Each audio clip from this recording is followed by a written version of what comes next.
ଆଗର ଫଟୋ ଦେଖ ଆଉ ଏଇଟା 2024ର ଫଟୋ ଦେଖ। ମୁଁ ନ୍ୟାଚୁରାଲ ବଡି ମୋର, ମୁଁ ଜିମ୍ ଯାଇକି ବନେଇନି ଏଇଟା। ଏମିତି ବଡି ବନେଇବା ପାଇଁ 6 ବର୍ଷ ଲାଗିଥିଲା ମୋତେ। ଏଇଟା ବି ୱିଦାଉଟ୍ ଜିମ୍ ଯାଇକି ମୁଁ ଖାଲି ଘରେ ଆଉ ଗ୍ରାଉଣ୍ଡରେ ଆସିକି ହିଁ ମୁଁ ଏଇ ବଡିଟା ଆଚିଭ୍ କରିଥିଲି ଭାଇ। ଜୁନୁନ୍ ଗୋଟେ ଭାଇ, ମାନେ 10th କ୍ଲାସ୍ ବେଳଠୁ ମୁଁ ଭାବିଥିଲି ଭଲ ବଡି ବନେଇବି, ଭଲ ଫିଜିକ୍ସ ରଖିଥିବି ବୋଲି। ଜିମ୍ ଯିବା ପାଇଁ ମୋତେ ପଇସା ନଥିଲା ଭାଇ। ଏବେ ଅଛି କିନ୍ତୁ ମୁଁ ଜିମ୍ ଯିବାକୁ ଚାହୁଁନି। ତମେ କେବେ ଯଦି ବେଡ୍ରେ ବି ପଡ଼ିଥିବ ଭାଇ, ତମେ କେବେ ଲାଇଫ୍ରେ କେବେ ଷ୍ଟ୍ରଙ୍ଗ ହେଇପାରିବ। ପୂର୍ବଠୁ ଖାଲି ଦେଖେଇବା ପାଇଁ ବଡି ଦରକାର ନାହିଁ। ତମର ମନ ଭିତରୁ ତମର ଷ୍ଟ୍ରଙ୍ଗ ଥିବାର ଅଛି, ମାଇଣ୍ଡ ସେଟ୍ ଷ୍ଟ୍ରଙ୍ଗ ଥିବାର ଅଛି ଭାଇ। ତେବେ ଯାଇକି ତମେ ପରଫେକ୍ଟ ନ୍ୟାଚୁରାଲ ଫିଟନେସ୍ ବୋଲି ନିଜକୁ ଭାବ ଭାଇ।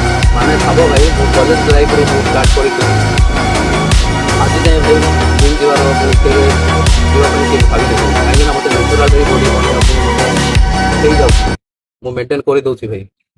ରହିଲି, ଜୟ ଜଗନ୍ନାଥ।